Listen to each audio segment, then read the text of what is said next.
अस्सलामुअलैकुम, good morning. आज के साथ मैं हूँ सबाश और मैं हूँ अनम काज़मी।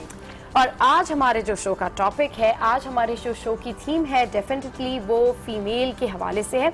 और हमारे माशरे में, हमारी सोसाइटी में जहाँ बहुत सारे चैलेंजेस होते हैं एक खातून को, एक लड़की को, उन चैलेंजेस में सबसे ज़्यादा बड़ा चैलेंज होता है उसकी अपनी खुद की पर्सनल लाइफ, जिसके बारे में बहुत कम लोगों को पता होता है, जिसके बारे में शायद वो किसी को बताना भी नहीं चाहती हैं। और डेफिनेटली या तो ये लाइफ आपकी शादी से पहले की होती है या फिर शादी के बाद की होती है। शादी से जो पहले लाइफ होती है उसमें डेफिनेटली आपके जितने भी मसाइल हैं वो आपकी फैमिली, आपके पेरेंट्स, आपके भाई और आपके तमाम घर वाले खुद सॉल्व कर लेते हैं, आपसे मिलकर बैठकर बात कर लेते हैं। लेकिन शादी के बाद जब आपको बहुत सारे चैलेंजेस का सामना होता है, जैसे कि नए ससुराल के मसले हैं, हस्बैंड के मसले हैं, इन तमाम चीज़ों को जब लड़की खुद फेस करती है और नौबत यहाँ तक आ जाती है कि आपके हस्बैंड से नहीं बन पाती है, तो फिर आप डेफिनेटली फैमिली कोर्ट्स का रुख करते हैं। और फैमिली कोर्ट्स किसी भी लड़की के लिए बड़ी तकलीफदेह बात होती है, क्योंकि वहाँ पर उसको अपनी तमाम पर्सनल बातें शेयर करनी पड़ती हैं, अपना केस लड़ना पड़ता है, अपने लिए फाइट करनी पड़ती है, अपने हक के लिए बोलना पड़ता है, जो कि बहुत सारी लड़कियाँ नहीं कर पाती हैं। तो आज के इस टॉपिक में हम लड़कियों के इस सेंसिटिव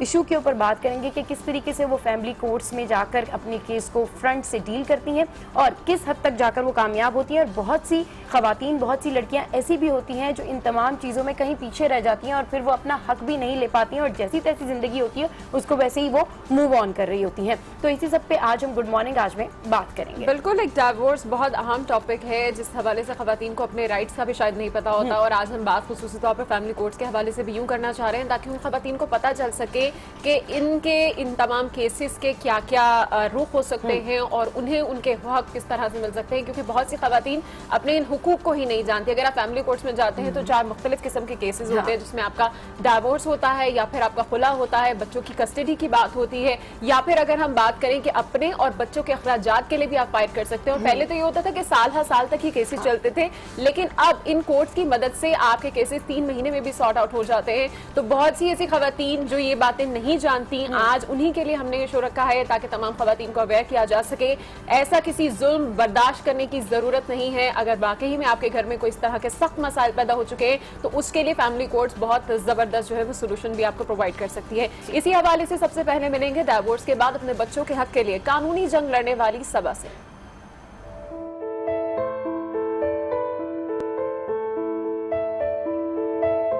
आसान नहीं होता निकलना। एक रिलेशनशिप बनता है, एक रिलेशनशिप के साथ और बहुत सारे रिश्ते जुड़ते हैं, बहुत सारे रिश्ते बनते भी हैं। अच्छे भी इंसान को लोग मिलते हैं, बुरे भी मिलते हैं, मेरे साथ भी है।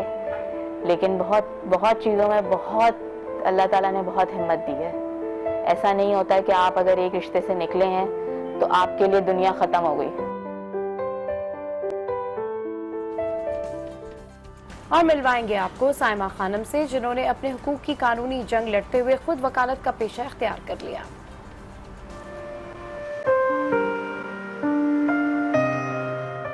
यहाँ आने के बाद जैसे जैसे मैं कोर्ट में अपेयर हुई, वकीलों का रवैया, स्टाफ का रवैया मुझे अच्छा नहीं लगा यहाँ। मगर यहाँ केस फाइल करने के बाद फिर मैंने डिसाइड किया कि नहीं, मैं यहीं रहूँगी, अपनी एजुकेशन कंटिन्यू करूँगी और यहीं पे रहकर इन्हीं लोगों के साथ अपना काम स्टार्ट करके एक वकील बनूंगी।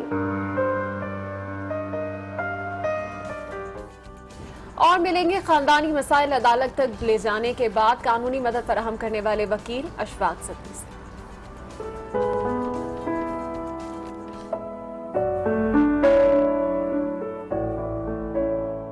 सुप्रीम कोर्ट ने और पाकिस्तान ने भी इसमें मामलात में, फैमिलीज़ कोर्ट में, उसमें सिविल कोर्टों का उन्होंने दुरानिया को कम से कम कर दिया। अब फैमिली खुला के मैटर्स पहले होते थे, सालों साल चलते थे। अब यह है कि आप खुला का केस फाइल किया और अब लेटेस्ट जो आया, आप एक ही साथ उसकी ऑल मोड के जो सर्विसेज होते हैं वेरी फर्स्ट डे में ही हो जाती है। इसी तरह गार्जियन वार्ड के मामलात हैं, उसमें जब बच्चे के केस को लेके आता है तो कम से कम इंटेनर जो मेंटेनेंस होता है वो फौरी तौर पर उसका चालू हो जाता है, उसका स्टार्ट हो जाता है। ये सब स्टोरीज हम आगे चलकर देखेंगे, लेकिन पहले नजर डाल लेते हैं कि आज की हेडलाइंस क्या कह रही हैं।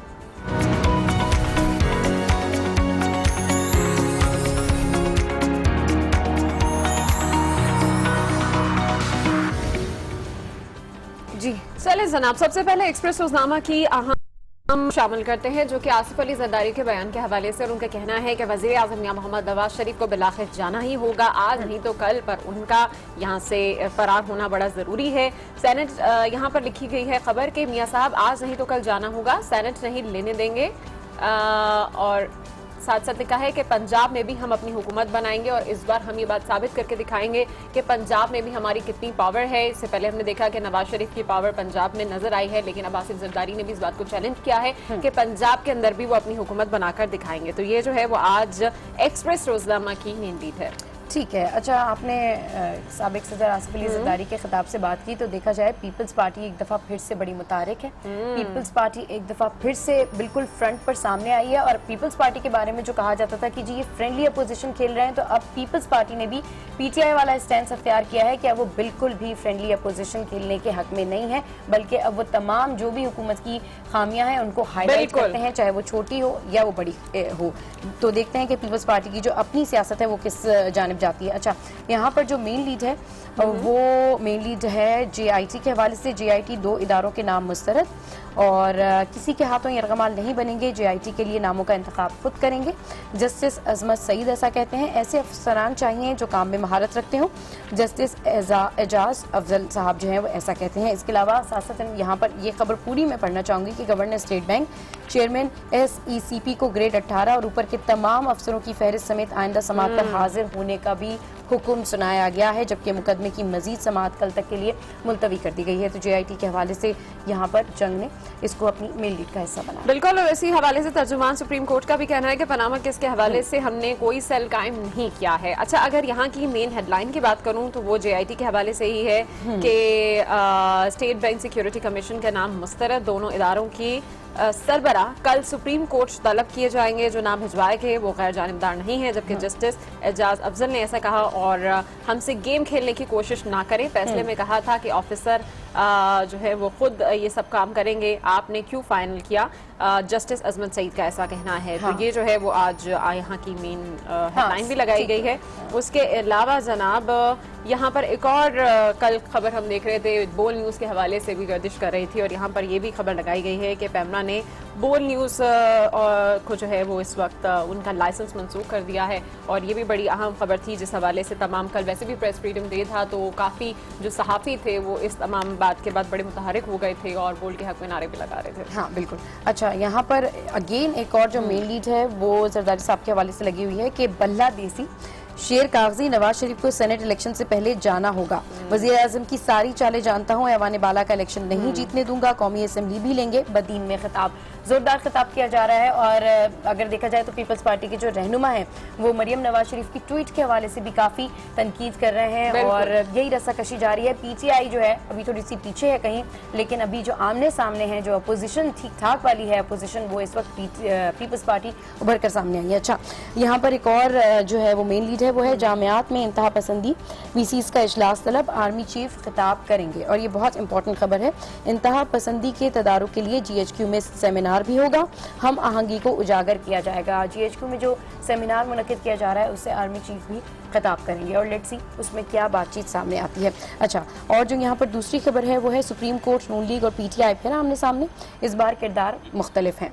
तो न्यूज़ लीग के हवाले से यहाँ पर खबर है कि न्यूज़ लीग्स वजारत दाखिला के नोटिफिकेशन का इंतजार करना चाहिए, ऐसा कहती हैं मरियम औरंगजेब। तो ये आज की खबर है। अच्छा जनाब, डॉन की अगर कुछ मेन खबरों की बात करूं तो यहाँ पर इस वक्त जो मेंशन की गई है, सबसे पहले तो एक यहाँ पर पिक्चर मैं जरूर शेयर करना चाहूंगी जिसमें शिवसेना ने पाकिस्तानी स्टूडेंट्स को धमकियां दी हैं, जिसकी बिना पर उन्हें वापस पाकिस्तान आना पड़ा। बॉर्डर के रास्ते से इंडियन फोर्स ने जो है वो उन्हें वापस पाकिस्तान भिजवाया। और यहाँ पर यही पिक्चर जो है वो लगाई गई है कि किस तरह से पहले हम देख रहे थे कि हमारे अदाकार हों या फिर हमारे जो आर्टिस्ट हो वो वहाँ जा रहे हों तो वो इनसिक्योर है। अब आम पब्लिक भी वहाँ पर जा रही है। जो स्टूडेंट्स हैं जो कि वैसे ही ट्रैवल करने के लिए गए थे, वहाँ पर हमने देखा कि उन्हें भी शिवसेना ने थ्रेट किया और वापस भिजवा दिया। तो ये शिद्दत पसंदी, इंतहा पसंदी भारत में अब भी दिखाई दे रही है। जी हाँ। जबकि दूसरी जानिब अगर यहाँ पर कुछ मेन खबरें जो वो इस वक्त शेयर करना चाहूंगी तो वो है Pakistan to deploy more troops on Iran border and the second news is situation in Kashmir was never scarier. Ross former chief का ऐसा कहना है। जबकि आप जानती हैं कि कश्मीर में इस वक्त हालात किस तरह के चल रहे हैं, लेकिन उसके बावजूद भी रॉ के फॉर्मर चीफ का ये बयान सामने आना एक बड़ी खबर है। अच्छा, हम सब जानते हैं कि कल जो है वो आलमी यौम आज़ादी सहाफ़त का दिन था, तो उसके ऊपर यहाँ पर खबर है कि आलमी यौम आज़ादी सहाफ़त पर पाकिस्तानी मीडिया से भरपूर यकजहती करते हैं, ऐसा कहना है तर्जुमान अमरीकी सिफारत खाने का। अच्छा, और बिजनेस रिकॉर्डर में देखते हैं कि क्या मेन लीड है। बिजनेस रिकॉर्डर की जो मेन लीड है वो है CJCSC discuss security issues with king Salman, और ये जो है उस हवाले से खबर लगाई गई है सिक्योरिटी के हवाले से, इशू सिक्योरिटी कंसर्न के हवाले से, जबकि KCR other projects approve by CDWP। और एक और यहाँ पर जो खबर है वो है sell off process abandoned after KE experience खोकर। और जो दूसरी इनकी जो मेन लीड है बिजनेस रिकॉर्डर की वो है Zarif Bajwa discuss regional security. तो इस तरह की जो खबरें हैं उनको मेन लीड का हिस्सा बनाया गया है। और अब जानेंगे कि मुख्तलिफ शहरों में क्या चल रहा है, जिसके लिए सबसे पहले हम रुख कर लेते हैं लाहौर का, जहां पर एज यूजुअल हमेशा की तरह मौजूद होती हैं हमारी नुमाइंदा हुमा भट्ट, और उनसे जानते हैं कि लाहौर के फायर फाइटर्स ने फायर फाइटर्स के आलमी दिन के मौके की मुनासबत से क्या तैयारियां की हैं। जी हुमा भट्ट।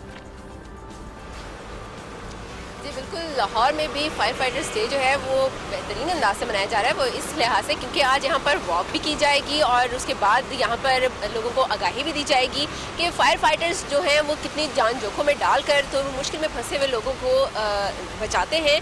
इस हवाले से उन्हें खिराज तहसीन पेश किया जाएगा और इसके साथ साथ वहाँ पर आगाही वॉक के साथ साथ लोगों को पम्फलेट भी तकसीम किए जाएंगे और उन्हें बताया जाएगा कि फायर फाइटिंग जो है वो कितना ही मुश्किल काम है। और इसके बाद अगर हम जो अभी आप बात भी कर रहे थे कि जो फ्रेंडली ऑपोजिशन है अब उसने तीर जो है वो कमान में रेडी कर लिए हुए हैं और पंजाब का रुख किया हुआ है पीपल्स पार्टी ने। तो यहाँ पर एक जो कैंप है नासिर बाग में वो लगाया जाएगा, प्रोटेस्ट कैंप होगा। यकीनन उन्होंने पहले कोशिश की थी कि ग्रेट पार्क में 4 मई को उनको इजाज़त मिल जाए और आज वो वहाँ पर अपना एक जलसा भी कर ले, लेकिन उसकी इजाज़त नहीं मिली, लिहाजा आज नासिर बाग में ये एहतमाम है और वहाँ पर प्रोटेस्ट किया जाएगा। और उसके साथ साथ यहाँ पर यकीनन वही हमें बयानबाजी भी नज़र आएगी जो कि आसिफ अली जरदारी देते आ रहे हैं कि पंजाब जो है वो सिर्फ नवाज शरीफ और जो मुस्लिम लीग नून है उसका नहीं है, बल्कि पंजाब जो है वो अब पीपल्स पार्टी की भी वहाँ पर हुक्मरानी होगी। इसके बाद अगर बात करें तो यकीनन शाहजेब हसन जो है वो आज जो ट्रिब्यूनल में एंटी करप्शन ट्रिब्यूनल में पेश होंगे और वहाँ पर जो उनके इल्ज़ामात थे, जो उन पर इल्ज़ामात आयद किए गए थे, उनका दिफा करेंगे। और इसके बाद वज़ीर आला पंजाब जो है वो एक सेमिनार में खिताब करेंगे और यकीनन जैसे ही पीपल्स पार्टी की तरफ से देखा जा रहा है कि वो अपनी बयानबाजी का सिलसिला जारी रखे हुए हैं, तो शहबाज शरीफ की तरफ से भी कोई ना कोई बयान जो है वो ज़रूर सामने आएगा। जी ठीक है, बहुत शुक्रिया हुमा भट्ट, आप हमें अपडेट कर रही थी लाहौर से। और अब रुख बात का और जानेंगे नुमाइंदा आज न्यूज़ अंजुम सुहेल से कि उनके शहर में इस वक्त फायर फाइटर्स के आलमी दिन के मुनासबत से क्या क्या तैयारियां की गई हैं। जी अंजुम सुहेल बताएगा, फायर फाइटर्स के आलमी दिन के मौका पर फायर फाइटर्स का क्या कहना है। जी बिल्कुल, दुनिया भर की तरह आज पाकिस्तान में भी फायर फाइटर्स का आलमी दिन मनाया जा रहा है। रेस्क्यू 1112 की जानिब से हाफिजाबाद में भी इस दिन को भरपूर तरीके से मनाया जा रहा है। इस दिन को मनाने का मकसद एक तो उन फायर फाइटर्स को खराज तहसीन पेश करना है जिन्होंने अपने फ़राइज़ की अदायगी या अवाम के जानो माल के तहफ़्फ़ुज़ के लिए अपनी जानों का नजराना पेश किया, और दूसरा अवाम को इस दिन की मुनासबत से फायर फाइटिंग के हवाले से शऊर और आगाही पैदा करना है। हाफिजाबाद में रेस्क्यू 1112 की जानिब से आज रैली निकाली जा रही है, जबकि उनके ज़िली ऑफिस में भी एक सेमिनार मुनक़द होगा जिसमें स्कूलों कॉलेजों के तलबा तालबात को खुसूसी तौर पर दावत दी गई है, जबकि शहरियों और के साथ साथ रेस्क्यू अफसरान और एहलकारों की बड़ी तादाद जो है वो इस रेडियो सेमिनार में शिरकत करेगी, जहाँ पे आवाम को फायर फाइटिंग के हवाले से ज़रूरी हदायत भी फराहम की जाएंगी, ताकि अगर किसी न जगह पे कोई ऐसा फायर फाइटिंग का वाक़या पेश आता है तो लोग जो है वो फौरी तौर पर किस तरह अपनी जानो माल के तहफ़्फ़ुज़ को यकीनी बना जाए। ठीक है, अंजुम सुहेल अपडेट कर रहे थे, आपका बहुत शुक्रिया। यहाँ आपको अहम खबर से आगाह करेंगे। आपको बताएं कि सिंध हाई कोर्ट ने मीडिया हाउसेस पर हमले और दहशतगर्दी केस में MKM रहनुमा गुलफजार खटक समेत 10 मुल्जिमान की जमानत मंजूर कर ली है। इसी हवाले से मजीद तफसीलात जानते हैं आज न्यूज़ के नुमाइंदे शमील अहमद से। जी शमील अहमद, क्या तफसीलात हैं आपके पास, इस हवाले से मजीद अपडेट कीजिए। जी देखिए, MKM के रुकन सूबाई असम्बली गुलफराज खटक को मीडिया हाउस पर हमला और दहशतगर्दी हंगामा आराई और हंगामा आराई के इल्जाम में गिरफ्तार किया गया था और आज ट्रायल कोर्ट यानी कि दहशतगर्दी में इनके खिलाफ मुकदमा जेर समाअत था, जहाँ से उनकी दरख्वास्त जमात मुस्तरद हुई। उसके बाद उन्होंने हाई कोर्ट से रुजू किया था। आज हाई कोर्ट ने न सिर्फ गुलफराज खटक बल्कि MKM के दीगर कारकुनान जिनमें जावेद शौकत, हसन आलम, मोहम्मद फैसल मोहम्मद मोहसिन सिद्दीकी, मोहम्मद सुभान, अदनान हबीब और मोहम्मद आसिफ शामिल है। इनकी 2-2 लाख रुपए के मसलकों के एवज इनकी जमानत मंजूर कर ली है। जी ठीक है, शमील अहमद अपडेट कर रहे थे, आपका बहुत शुक्रिया। और अब आपसे बात करेंगे, दुनिया भर की तरह पाकिस्तान में भी फायर फाइटर्स का आलमी दिन मनाया जा रहा है। इसी हवाले से हमने राब्ता किया हमारे नुमाइंदे कफील अहमद से, उनसे जानते हैं कि उनके शहर में इस वक्त क्या क्या तैयारियां की गई हैं। जी कफील, अपडेट कीजिएगा। आपको बताएं कि दुनिया भर में जो है वो फायर फाइटर्स का आज डे मनाया जा रहा है। और अगर हम पाकिस्तान की बात करते हैं, स्पेशली कराची की, तो यहाँ पर जो है तमाम फायर फाइटर्स दुनिया भर की तरह जो है वो अपनी जानों पर खेल कर लोगों की ज़िंदगी को महफूज करते हैं। लेकिन कराची में जो इस वक्त सूरत हाल है फायर फाइटर्स के हवाले से, वो खासी जो है वो ख़राब है। उसकी तादाद, इनकी तादाद में जो है वो खासी कमी आ रही है। और इनकी अगर ज़िंदगी को देखा जाए तो जो तनख्वाह के अलावा जो दीगर चीज़ें हैं, मराद, वो ऐसी एसेट को इनको प्रोवाइड नहीं की जाती, जिसकी वजह से उनकी ज़िंदगी खासी मुश्किलात का सामना है। मैं आपको बताऊँ कि जो है आज कराची के अंदर फायर फाइटर्स के हवाले से जो है वो स्पेसिफिकली कोई तकरीब या उनको जो है वो उनकी जो अहमियत है उसको जो है वो हिम्मत दिलाने के लिए या उसको सराहने के लिए कोई जो है वो तकरीब मुनक्किद नहीं की गई। अब एक फायर फाइटर से हमारी मुलाकात हुई थी, उससे हमारी बात हुई, तो उसका कहना ये है कि हम तो सिर्फ जो है वो आग बुझाकर लोगों की ज़िंदगी को महफूज करते हैं, लेकिन हमारी ज़िंदगी को बढ़ावा देने के लिए या उसको बेहतर करने के लिए कोई इकदाम ना KMC की जानिब से ना ही सिंध हुकूमत की जानिब से किए जाते हैं। और यही वजह है कि बहुत से फायर फाइटर्स जो है अपनी इससे बहुत सी कस्म पुरसी की ज़िंदगी गुजार रहे हैं और उनका कहने की हुकूमत कोई तवज्जो नहीं देती है। ठीक है, कफील अहमद अपडेट कर रहे थे, आपका बहुत। कितनी सैड बात है कि हुकूमत की जानिब से इन फायर फाइटर्स के लिए, इन हीरोज़ के लिए कोई इकदाम नहीं किए गए। आज कोई सेमिनार तक मुनक्किद नहीं किया गया है, जबकि कभी भी शहर में अगर आग लग जाए ना, तो यही लोग फ्रंट पे आके लीड करते हैं, यही लोग आके आग बुझाते हैं, यही लोग स्नॉर्कल और स्पेशली कराची आग बुझा रहे होते हैं, अंदर जा रहे होते हैं। तो हमारे प्लेटफॉर्म से, गुड मॉर्निंग आज के प्लेटफॉर्म से इन तमाम लोगों को हम खिराज तहसीन पेश करते हैं और बहुत सारी बेस्ट विशेष आप और सब मैं जब देख रही हूँ काम करते रहिए। जब देखते हैं हम न्यूज़ हेडलाइंस की बात अगर करें तो अक्सर ही हम देखते हैं कि ज्यादातर खबरें जो है वो हमें कराची से ही आ रही होती हैं कि किसी फैक्ट्री में आग लग गई, किसी जगह पर आग लग गई। तो अक्सर इस तरह के वाकयात कराची में बहुत ज्यादा पेश आते हैं जिसमें इनकी खिदमत बड़ी पेश होती है। तो डेफिनेटली आज हमें इन्हें भी जो है वो अपने इस प्लेटफॉर्म से सलाम पेश करेंगे। गुड मॉर्निंग, आज में कुछ मजीद न्यूज स्टोरीज भी आपको बताते चलते हैं, जिसमें सबसे पहले आपको बताएं कि उमरकोट के इलाके कनरी में गुंडागर्दी दिखाने वाले जैद तालपुर के बेटे को गिरफ्तार कर लिया गया, जबकि बाप के हमरा SHO से माफी मांगने वाला गिरफ्तार होने के बाद खुद पुलिस के आगे हाथ जोड़ता रहा। उमरकोट में तहरीक इंसाफ के रहनुमा जैद तालपुर, जिन्होंने गुज़िश्ता रोज साथियों के हमरा थाने कनरी पर धावा बोला था, SHO को धमकियां दी और उनकी कुर्सी पर कब्जा जमा लिया था। और फिर देखें बाद में किस तरीके से ये सॉरी कर रहा है, सर मुझे माफ कर दें, सर मुझे माफ कर दें। मतलब आप इस तरह का काम ही नहीं करें कि आपको इस तरह करना पड़े।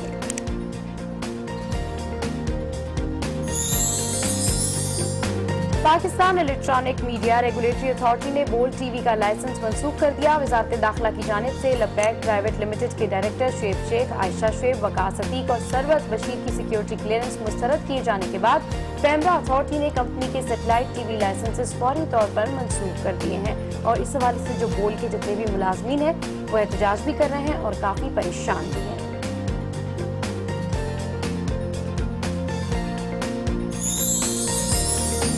कराची में इंटर के इम्तिहानात में इंतजामिया के दावे धरे के धरे रह गए। कराची समेत सिंध भर में इम्तिहानी मराकज बूटी माफिया के हाथों पर यरगमाल बन गए।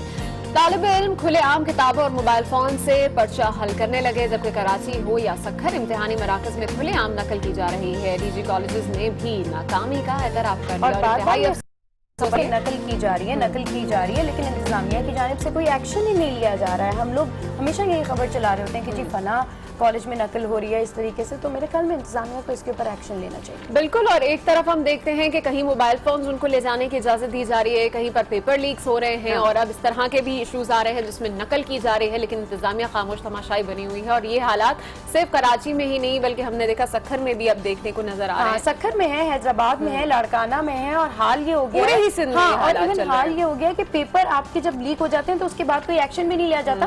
वरना उसूली तौर से होना चाहिए कि जैसी खबर सामने आती है कि किसी भी सब्जेक्ट का पेपर जो है वो आउट हो गया है तो आपको पेपर कैंसिल कर देना चाहिए। बिल्कुल, इंतहाई अफसोस की बात है कि एक के बाद एक पेपर आउट हुए जा रहा है और बच्चों के जो फ्यूचर है उसके साथ खेला जा रहा है। शो में लेंगे यहाँ पर एक ब्रेक, जिसके बाद शामिल करेंगे खाना बनाने का झटपट तरीका।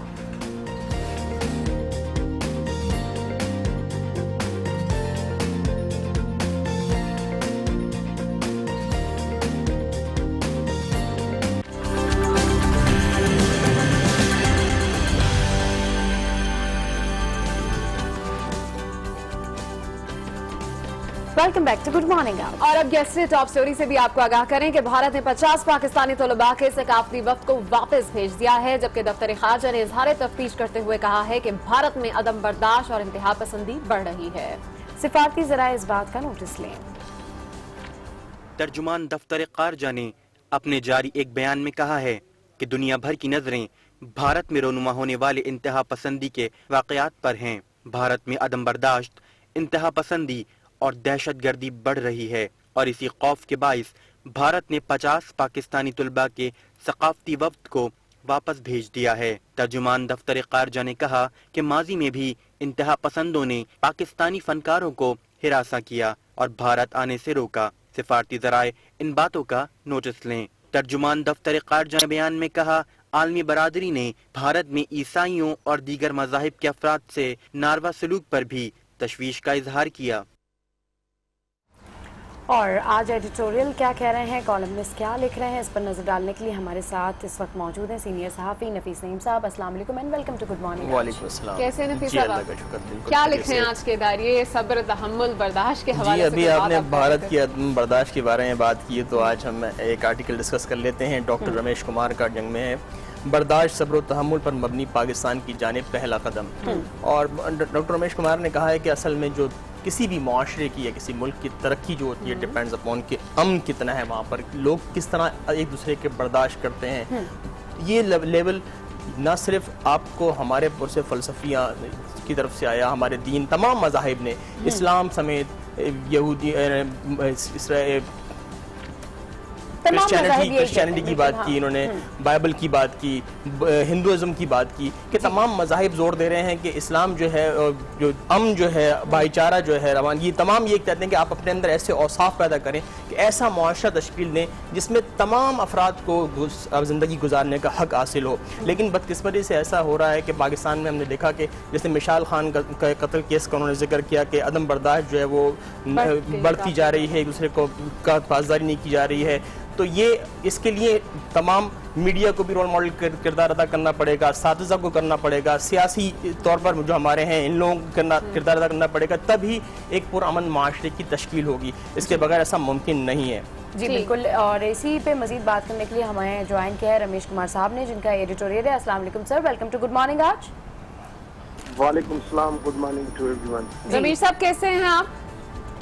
बस दुआ है आपकी। अच्छा रमेश साहब, बड़ा जबरदस्त था आपका ये एडिटोरियल था जो अभी नफीस नईम साहब डिस्कस कर रहे थे। और सब्र तहम्मुल डेफिनेटली किसी भी माशरे में बेटरमेंट के लिए एक पहला कदम तो हो सकता है, लेकिन हमारे यहाँ एक अफरा तफरी का आलम है। ये आलम क्यों है? हाँ, पहली चीज तो ये कि मैं समझता हूँ, मुझे बहुत दुख होता है जब मैं यहाँ से इस्लामाबाद में या कराची में जब रोड के ऊपर निकलता हूँ और मेरी बड़ी माएँ जो है बच्चों को लेके गोद में बैठी होती हैं कि मेरा बच्चा बीमार है, मुझे इलाज के लिए पैसे दो। या मैं उस बच्चों को देखता हूँ कि वो रोड के ऊपर भीख मांगते हैं कि मेरा अब्बू बीमार है, मुझे जो है वो पैसे दो। या मैं पढ़ता नहीं हूँ, मैं इस वजह से कि मैं जूते पॉलिश करता हूँ, मगर यहाँ पे किसी का दिल नहीं है। हम पार्लियामेंट के अंदर आपस में झगड़े ऐसे लड़ते हैं, अगर मीडिया टॉक शो के ऊपर आते हैं तो आपस में ऐसे लड़ते हैं। हमारी ये सोच नहीं है कि हमारा मुल्क, जिस मुल्क का कायद-ए-आज़म मोहम्मद अली जिन्ना ने उसकी विजन क्या थी कि मुल्क को कैसे आगे लेके जाना है। हर मजहब, हम यहाँ पे रोजे रखते हैं, हम यहाँ पे मंदिरों में जाते हैं, हम यहाँ पे चर्चों में जाते हैं। क्या इबादत मंदिर में जाना है, क्या इबादत मस्जिद में नमाज पढ़ना है, क्या इबादत चर्च? मेरे लिए सबसे ज्यादा इबादत ये है कि आप गरीब का एहसास करो कि वो गरीब किस किस्म गुजार रहा है। जब भी कोई चीज होती है, यूनिवर्सिटी के माहौल में मिसाल खान जैसा वाकया हो जाए, हम सिर्फ स्टेटमेंट से अब काम नहीं चलेगा। हमें मिलके एक दूसरे के हाथ बटा के इस मुल्क की खिदमत करनी चाहिए और उसके लिए हर बंदे को अपना रोल इख्तियार करना चाहिए। मैं 16 तारीख को यहाँ पे टिप्स के अंदर एक बहुत बड़ा सेमिनार बुला रहा हूँ, जहाँ पे जो कॉलम निगार है उनको भी बुला रहा हूँ, जो मीडिया एंकर है उनको भी बुला रहा हूँ और जो पार्लियामेंटेरियन है मुख्तलिफ पॉलिटिकल पार्टी के उनको भी बुला रहा हूँ। मैं उनको कहता हूँ आप अपना रोल इख्तियार करें। आप अगर रोल, आप बहुत सारे जो है वो अपने पैगम्बरों को मैसा के मदीना, किसको नहीं पता कि क्या अमन के पैगाम दिए गए, मगर उन अमन के पैगाम से हमने क्या सीखा है? क्या हमने ये सीखा है कि एक दूसरे के खिलाफ हम बात करके गालियां दें? क्या लीडर भी जो है वो एक कारकुनों के लिए एक रोल मॉडल होता है, टीचर जो है वो बच्चों के लिए एक रोल मॉडल होता है। और हम अगर नहीं टीचर अपना फर्ज अंजाम करता है, अगर मीडिया के ऊपर हम जाते हैं तो वहां पे भी जब जहाँ पे कोई आपस में झगड़ा होता है, बाहर निकलते हैं वो कहते हैं कि आपने इसकी ठीक बजाई आज, ठीक आप यार आप थे कि आप और उस गुनाह में शामिल हो रहे हो। लेकिन सर यार हमारा इखलाक, कहाँ की हमारी तमीज, कहाँ की हमारी तहजीब, हम कहाँ रह रहे हैं? Sir sorry to interrupt you Ramesh साहब, आप जो ये कह रहे हैं, लेकिन अभी हमने देखा कल भी, अभी जो आप अदम बर्दाश्त की बात कर रहे हैं, कल हमने देखा कि साद रफीक साहब ने जब अदालत ने ये बयान दिया कि अहाता अदालत में जो है वो मीडिया टॉक पर पाबंदी लगा दी गई, तो साद रफीक साहब ने फौरन एक काउंटर बयान दिया। उन्होंने कहा कि जब हमारा पानामा का ट्रायल हो रहा था उस वक्त तो बदतरीन ट्रायल किया गया था वजीर आजम का और उनके खानदान का, और हम ऐसा नहीं करेंगे, हम भी जो है वो टिट फॉर टैट करेंगे, अगर हमारे खिलाफ तनकीद की गई तो हम भी तनकीद करेंगे, और कोई मुकद्दस गाय नहीं है। तो आप नहीं समझते कि पार्लियामेंटेरियंस को भी अपना ये रोल अदा करना चाहिए इस हवाले से? देखिए, मैं यहाँ पे इस जो पाकिस्तान सफर कर रहा है, उस पाकिस्तान की सफर जो इस वक्त जो कर रहा है उसमें 70 साल हिस्ट्री में जितनी भी हुकूमतें रही है, जितनी भी हुकूमत रही है, जितनी भी, मैं सबको कसूरवार कहता हूँ। मेरा दिल दुखता है जब मैं किसी अपनी बड़ी उम्र की अम्मा को ऐसे रोड के ऊपर देखता हूँ, मेरी आंखों में आंसू आते हैं। मैं यहाँ पे जब कोई वाकया होता है तो मैं कहता हूँ कि वो दिल क्यों नहीं है लोगों के पास, ये क्या समझते हैं? आकड़ जो है वो मुर्दे की पहचान होती है, झुकना जो है वो इंसान की पहचान होती है। अच्छा, बहुत सारी नमाजें पढ़ते हैं, रोजे, अब ईद का दिन आ रहा है, रोजे का मुबारक महीना आ रहा है, क्या वो रोजे हमें ये सिखाता है कि हम सुबह से लेके शाम तक रोजे रखें मगर साथ में कोई नेक ना काम नहीं करें और सारा दिन झूठ बोले? कोई हमारे गुरु ग्रंथ साहब के पेज नंबर 1377 पे लिखा हुआ है कि हम झूठ बोले, शराब पिए। अच्छा सर, आप जो पीस के लिए जो कोशिशें कर रहे हैं, रमेश कुमार साहब, आप पीस के लिए जो कोशिशें कर रहे हैं, आपने कहा कि आप एक तकरीब भी मुनाकिद कर रहे हैं जिसमें तमाम तबकात से आप लोगों को इनवाइट भी करेंगे, बहुत अच्छा इकदाम है। हम सभी अपने अपने रिलीजन को बहुत अच्छी तरह फॉलो करते हैं और दुनिया का हर मजहब ही जो है वो बर्दाश्त का और सब्र का जो है वो मैसेज देता है। तो फिर आपको क्या वजह लगती है कि इतने पढ़े लिखे लोग, इतने एजुकेटेड लोग भी कभी कभी जो है वो सब्र खो देते हैं और एक दूसरे पर इस तरह से तनकीद करते हैं कि लगता ही नहीं है कि उनके अंदर बिल्कुल भी बर्दाश्त है? हमारी सोसाइटी से क्या चीज़ मिसिंग है जो हम एक दूसरे से इंटरकनेक्टेड हो सकते हैं बर्दाश्त के साथ, प्यार के साथ, सब्र के साथ? एथिक्स हमारे पास, ये कहते हैं एथिक्स सिर्फ आप नॉन मुस्लिम कम्युनिटी को पढ़ाओ। मैं इनको कहता हूँ एथिक्स, जैसे मैं 20 और 21 ग्रेड के जो प्रमोशन होते हैं तो स्टाफ कॉलेज में मैं लेक्चर देने के लिए जाता हूँ कि भाई ऑफिसर्स को, मैं एथिक्स का सब्जेक्ट हर बच्चे के लिए होना चाहिए। 2014 में सुप्रीम कोर्ट के अंदर मैंने कहा कि आप हेट मटीरियल करिकुलम से निकालें और एथिक्स को हिस्सा बनाएं, मगर आज तक एथिक्स हिस्सा करिकुलम का नहीं बन सका। हमें कायदे-ए-आज़म की यार आज इसकी स्पीच को हम हिस्सा नहीं बना सके हैं। ये जो पाकिस्तान का जो शुरू से लेके आज तक हमने अपना समझा ही नहीं है कि पाकिस्तान एक अमन का मुल्क बना था जहाँ पे सारी कौमें कैसे रहेंगी, मोहब्बत, भाईचारा। मुझे दुनिया का वो कोई मुल्क बताएं जिस मुल्क ने, ये अमेरिका था जहाँ पे कालों से नफरत होती थी, मगर वो अमेरिका के अंदर काला जो है वो प्रेसिडेंट बन गया।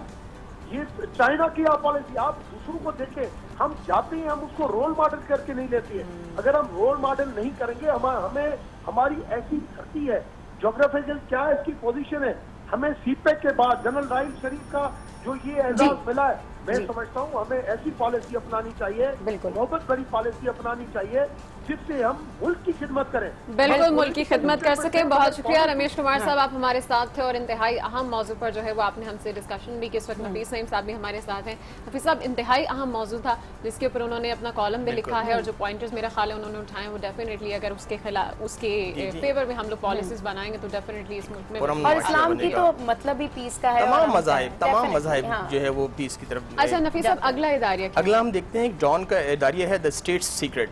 ये आपने देखा कि कल मरियम औरंगजेब ने एक तकरीब में कहा लाहौर में कि उनसे एक सवाल किया ऐसे सरसरी तौर पर कि एबटाबाद कमीशन रिपोर्ट अब तक क्यों मंजर आम पर नहीं आ सकी है, तो उन्होंने जवाब में ये कहा कि मुझसे ये बारहा सवाल किए जाते हैं, इस्लामाबाद में भी किए जाते हैं, तो ये लेकिन ये कि इसकी सेंसिटिव नेचर है, इसकी वजह से इसको जो है हो सकता है कि आने वाली नून लीग के समेत कोई इसे पब्लिश कर दे, समझे कि इसे पब्लिश कर देना चाहिए या पब्लिक कर देना चाहिए।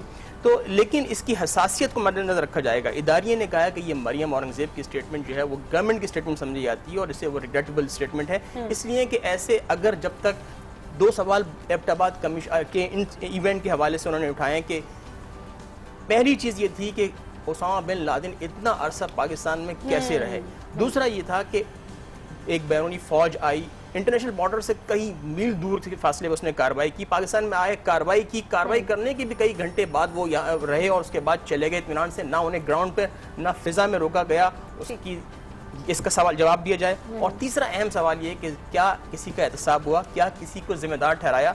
इदारिया ये कहता है कि नेशनल सिक्योरिटी के नाम पर अगर आप स्टेट अपने फेलियर को एक्सेप्ट नहीं करेगी, अब एक्नॉलेज नहीं करेगी, तो फिर आप किस तरह अपने आवाम को तहफ़्फ़ुज़ देंगे, अपने मुल्क को किस तरह तहफ़्फ़ुज़ देंगे। इसके लिए ज़रूरी है इदारों को, चाहे वो कोई भी हो, अपने फेलियर्स, अपनी जो उनके वो हैं फेलियर्स हैं, जो उनके जहाँ उन्होंने जो लैक्सेस हैं, जहाँ उन्होंने उन्हें करने की ज़रूरत है, इम्प्रूवमेंट करने की ज़रूरत है, वो लाजमी लाएं, इसके बगैर जो है वो तहफ़्फ़ुज़ नहीं दिया जा सकेगा। बिल्कुल इम्प्रूवमेंट करने की ज़रूरत है। जो भी हमारे शोबे हैं, जिस चीज़ में भी हमें लगता है कि हमारा फेलियर है, उसके ऊपर काम करने की बहुत ज़्यादा ज़रूरत है। नफीस नईम साहब हमारे साथ मौजूद थे, रमेश कुमार साहब मौजूद थे और आज बहुत इंपॉर्टेंट टॉपिक्स जो हैं हमने अपनी डिस्कशन का हिस्सा बनाया। और अब दुनिया भर से कुछ खबरें शामिल करेंगे, जिसमें सबसे पहले आपको बताएं कि अमेरिकी सदर डोनाल्ड ट्रंप ने इसराइल और फलस्तीन में अमन के लिए सालसी की पेशकश कर दी है। सदर ट्रंप का कहना है कि दोनों मुल्कों की आवाम और खित्ते के लिए अमन जरूरी है, फलस्तीन के साथ मिलकर अमन का हुसूल मुमकिन बनाएंगे।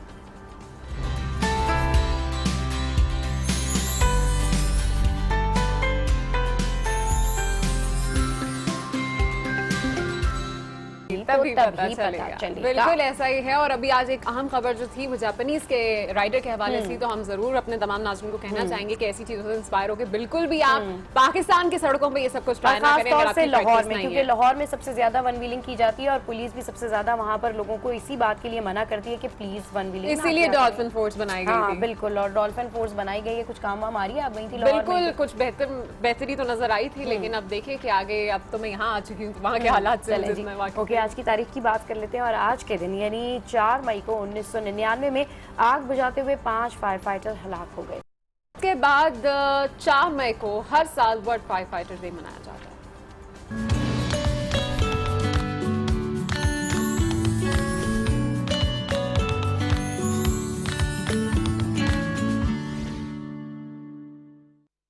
वर्ल्ड फायर फाइटर डे पहली बार 4 मई को 1999 में मनाया गया। इस दिन ऑस्ट्रेलिया के इलाके लिंटन में लगी आग को बुझाते हुए 5 फायर फाइटर हलाक हो गए थे। फायर फाइटर डे इन जाबाजों के नाम किया जाता है जो अपनी जानों पर खेलकर आग में फंसे लोगों की जान बचाते हैं, और आग से जंग और लोगों को बचाने के दौरान इन फायर फाइटर्स के पेश नजर कोई रंग, नस्ल और कौमी तफरीक नहीं होती। 4 मई को फायर फाइटर्स से यकजहती और इजहार तशक्कुर के लिए लोग लाल और नीले रंग का रिबन भी लगाते हैं।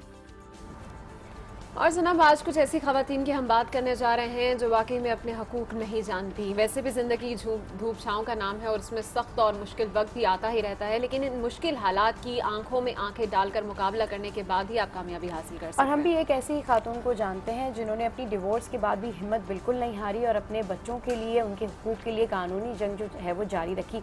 आइए देखते हैं और इनसे सुनते हैं कि इनको किन मुश्किलात का सामना करना पड़ा।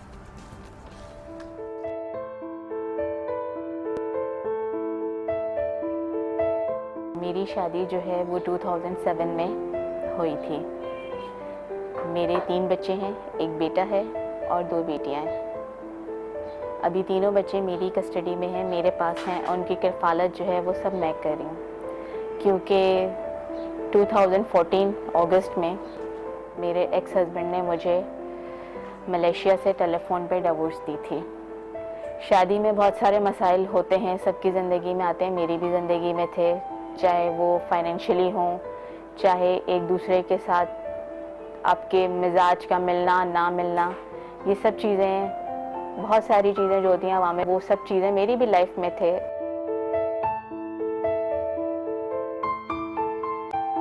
आसान नहीं होता निकलना। एक रिलेशनशिप बनता है, एक रिलेशनशिप के साथ और बहुत सारे रिश्ते जुड़ते हैं, बहुत सारे रिश्ते बनते भी हैं। अच्छे भी इंसान को लोग मिलते हैं, बुरे भी मिलते हैं, मेरे साथ भी है। लेकिन बहुत चीज़ों में बहुत अल्लाह ताला ने बहुत हिम्मत दी है। ऐसा नहीं होता कि आप अगर एक रिश्ते से निकले हैं तो आपके लिए दुनिया ख़त्म हो गई। मेरे ख्याल से आपके पास उसके बाद एक दरवाज़ा बंद होने के बाद आपके पास हज़ारों दरवाजे खुल जाते हैं और बहुत अच्छे खुलते हैं। लेकिन ये नहीं है कि जो लोग रिश्ते में हैं तो वो निभाएं नहीं, वो बिल्कुल निभाएं और मुश्किलात अपने उस रिश्ते की भी फेस करें, क्योंकि ये रिश्ता कभी भी वन साइडेड नहीं होता है।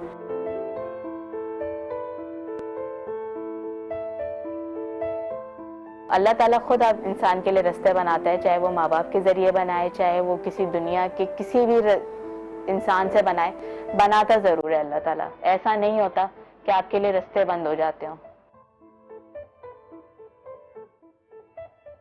उन्होंने खुद कोर्ट के सामने एक्सेप्ट किया कि मैंने आपको 2 डिवोर्स दे दिए और तीसरी डिवोर्स अभी मेरी बाकी है, और जिस पर मैं अभी हमारा रिश्ता ख़त्म नहीं हुआ, जिस पर जज ने ये अपना ओपिनियन दिया कि मैं इस पर ओपिनियन नहीं दूंगा, आप एक दफ़ा और फतवा लेकर आइए, क्योंकि वो तो एक दफ़ा फतवा ले चुकी हैं, लेकिन एक दफ़ा और मुझे इस पर शरई और इसका वो चाहिए, ओपिनियन चाहिए। तो हमने दोबारा दोनों ने जाके फतवा लिया और जिस पर ये बात क्लियर हो गई कि शरई तौर पे हमारा रिश्ता नहीं है, हमारी जो है तलाक वाक़या हो चुकी है।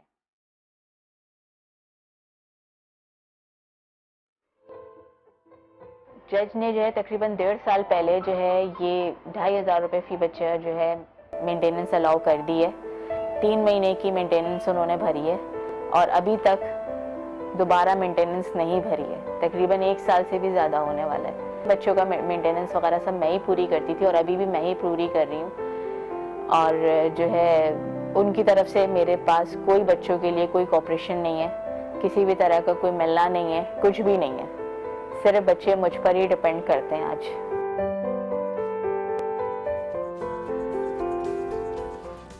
जैसे कि आपने इन खातून की बात सुनी तो डेफिनेटली कोई भी रिश्ता बड़ी आसानी से नहीं चलता, बहुत से कॉम्प्रोमाइज़, बहुत सी सेक्रीफाइसेस की रिश्ते में ज़रूरत होती है और ये अगर आप नहीं करेंगे तो डेफिनेटली रिश्ता भी बड़ा मुश्किल हो जाता है चलाना।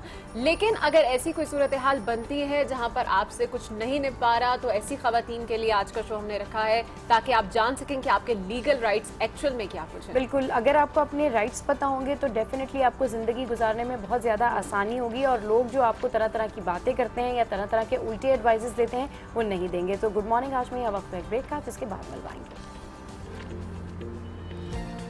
अपना केस जीतने के बाद वकील बनने वाली साइमा से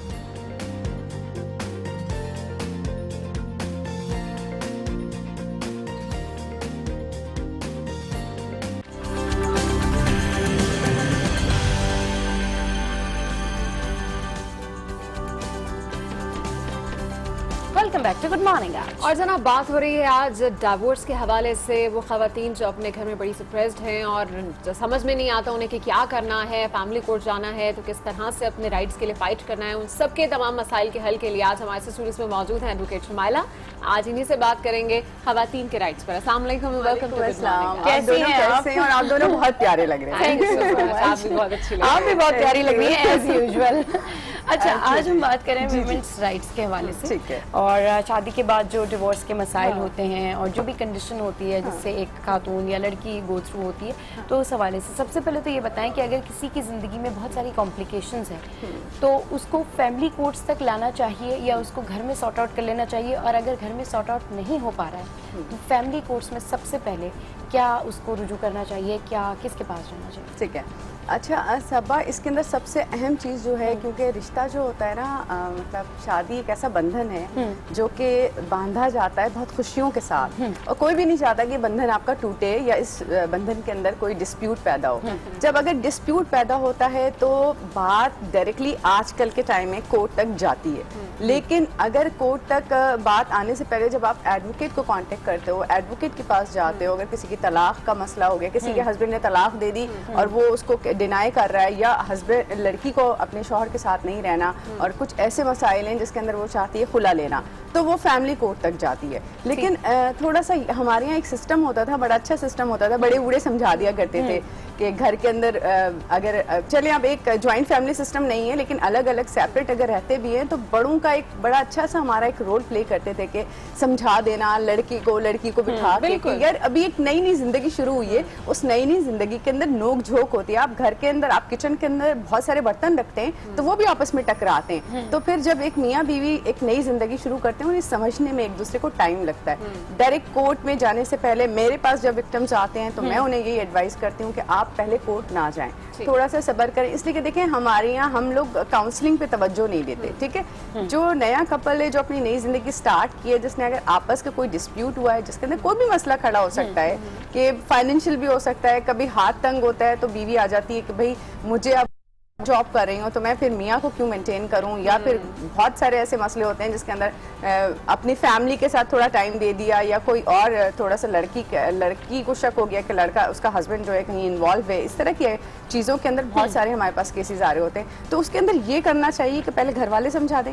घर वाले अगर समझाने से फारिग हो चुके हों और वो समझाने के लिए उनके पास टाइम ना हो या उनके दिमाग काम ना कर रहा हो, तो फिर ये होता है कि लड़की जो होती है, क्योंकि देखिए फैमिली सपोर्ट बड़ा जरूरी होता है। वैसे फैमिली कोर्ट का ना देखें, फैमिली सपोर्ट बहुत जरूरी होता है एक लड़की के लिए। अगर लड़की अगर कोर्ट तक आना चाह रही है, फैमिली सपोर्ट करेगी कि हाँ वाकई इतना सीवियर मसला है कि जिसके अंदर कोर्ट जाना चाहिए, ऐसी मारपीट हो रही है, ऐसा तशद्दुद हो रहा है जिसके अंदर लड़की को खुला लेनी जरूरी है, तब तो आए। लेकिन अदरवाइज वैसे जो है वो थोड़ा सा कोशिश करे सेपरेट हो जाए, अलग हो जाए, 2-3 महीने के लिए टाइम ले लें, सोचने के बाद फिर अगर बुजुर्ग इसमें अगर फर्स्ट ईयर की बात करें कि शादी के बाद आपका जो भी पहला साल होता है वो डेफिनेटली बहुत मुश्किल होता है और अंडरस्टैंडिंग वाला पीरियड होता है। लोग कहते हैं कि पता नहीं बहुत जबरदस्त आपका पहला साल होता है, बट मुझे ऐसा लगता है कि आपकी शादी के बाद आपका पहला साल थोड़ा टफ यूं भी होता है कि आप एक दूसरे को अंडरस्टैंड कर रहे होते हैं। ऐसे में आपको थोड़ा बहुत तहम्मुल रखना ही चाहिए। वेल, अगर हम स्टार्ट से ही बात करें कि जब हम निकाह नामा पर साइन करते हैं तो बहुत सी ऐसी फैमिलीज हैं जहाँ पर ये बात मानी जाती है कि हम खवातीन को खुला का हक ही नहीं देंगे। अगर ऐसी की सिचुएशन में अगर आप वो कॉलम पे क्रॉस लगा देते हैं और आप एक लड़की को खुला का हक नहीं देते और तलाक देने का हक तफवीज किया गया, अगर ये सिचुएशन बन जाती है, ऐसे में अगर आपके पास ये हक ना हो तो फिर आपको क्या करना चाहिए? किस तरह से आप उससे सेपरेशन ले सकते हो अगर ऐसे कोई सिचुएशन आ ठीक है? अच्छा, इसमें होता है ये कि अगर जब हम अपना फॉर्म फिल करते हैं जिसके अंदर हक महर होता है, मेंटेनेंस भी लिखा होता है, पॉकेट मनी भी लिखी हुई होती है, उसी के अंदर ये कॉलम बड़ा इंपॉर्टेंट होता है जो हम लोग क्रॉस कर देते हैं। और ये निग्लिजेंस पता है किसकी होती है? ये निग्लिजेंस हमारे थोड़े बड़ों की होती है, ठीक है। एक तलाक देने का हक तफवीज किया गया तो डिवोर्स राइट जो है उसके अंदर आपके पास मेंशन है, आप जाके यूनियन काउंसिल में एप्लीकेशन देंगे और एक प्रोसेस के जरिए ये तलाक वाकई हो जाएगी। लेकिन क्योंकि इसको कॉम्प्लिकेटेड बना दिया गया है, इसको इग्नोर कर दिया गया है, अगर वो नहीं होता तो फिर लड़की को 100% कोर्ट जाना पड़ता है। Dissolution of marriage by way of खुला का सूट फाइल करेगी, फाइल करके वो वहां से कोर्ट से खुला ले लेगी।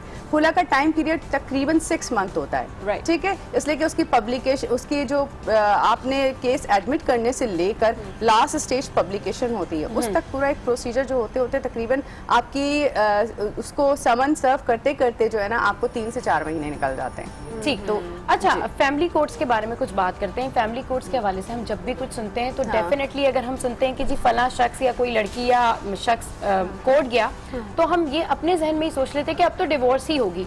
तो फैमिली कोर्ट्स का क्या किरदार है इन तमाम घरेलू मसाइल में? क्या कभी फैमिली कोर्ट्स मसले सॉर्ट आउट भी करती है? लोग खुशी खुशी भी वापस आते हैं फैमिली कोर्ट? अच्छा, पता है फैमिली कोर्ट की सबसे अच्छी बात पता है क्या है कि आप जब फैमिली कोर्ट जाते हैं ना, कभी जजेस नहीं चाहते कि वो जल्दी से केस सॉल्व ये करें कि खुला करा के फारिग कर दें केस। वो उनका एक प्री ट्रायल प्रोसीडिंग एक जो है होता है कि जो चैम्बर के अंदर जज अपने उसको हस्बैंड वाइफ को बुलाकर और उसको कहता है रिकंसिलेशन के लिए कहता है, पैचअप के लिए कहता है और बड़ी कोशिश करता है। इवन जब फर्स्ट डे केस एडमिट होता है और लड़की को जो है बाकायदा उसके आईडी कार्ड और सारी चीज़ों के जरिए उसकी वेरिफिकेशन होती है, हाँ जी रियल विक्टिम ही है, ये तो नहीं उसकी जगह पे किसी और को लाके जो है खुला का केस दाखिल किया जा रहा है। जब जज तसल्ली कर लेता है, पूछता है कि बीबी किसी प्रेशर के बगैर आप ये केस दाखिल कर रहे हो, आप कंफर्म है कि आप खुला लेना चाहती हो, आप सोच लें अभी भी।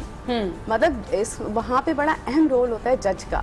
तो जो जज होते हैं वहाँ पे आप यकीन करें, मेरा ख्याल है मैं 8-10 साल से कोर्ट प्रैक्टिस में हूँ, मुझे कभी ऐसा नहीं लगा, हमेशा जजेस की बड़ी कोशिश रही है कि वो किसी तरीके से आपस में पैचअप हो जाए, लेकिन क्यों गुंजाइश जहाँ पे नहीं होगी तो जबरदस्ती आप उस रिश्ते को लेकर नहीं चल सकेंगे। अच्छा, क्योंकि बहुत सारे लोग ये एक आम परसेप्शन है ना कि अगर आप कोर्ट लेकर गए तो फिर आपका मामला बिगड़ना ही है, लेकिन उन खवातीन को आप क्या सजेस्ट करेंगी जो वाकई किसी घरेलू तशद्दुद का शिकार है या वाकई उनकी लाइफ बहुत कॉम्प्लेक्स है लेकिन वो किसी डर की वजह से कोर्ट नहीं आते हैं कि नहीं कोर्ट जाऊंगी तो मेरी डिवोर्स हो जाएगी, तो उनको क्या सजेस्ट करेंगी कि कोर्ट आने से उनका मसला हल भी हो सकता है? कोर्ट आने से मसला ना सिर्फ हल हो जाएगा, देखो फैमिली कोर्ट के अंदर सबसे अच्छी बात यह है कि चाइल्ड कस्टडी का केस हो, डावरी आर्टिकल्स का केस हो, खुला का केस हो, मेंटेनेंस का केस हो, ये केसेस जल्दी जल्दी सॉल्व हो जाते हैं अगर थोड़ा सा एडवोकेट इसको सही से प्रोसीड कर लेता है मैटर को, तो इजीली हो जाते हैं। देखो वही वाली बात है सबा के, एक कहते हैं कोर्ट कचहरी से अल्लाह बचाओ और एक हॉस्पिटल से अल्लाह बचाओ। डेफिनेटली, बिल्कुल सही बात तो है। वो वाली चीज तो आप अपनी जगह रखें, क्योंकि जब एक कोर्ट आ रहे हैं तो उसके अंदर आपकी जेब भरी भी होनी चाहिए, और अगर आपको किसी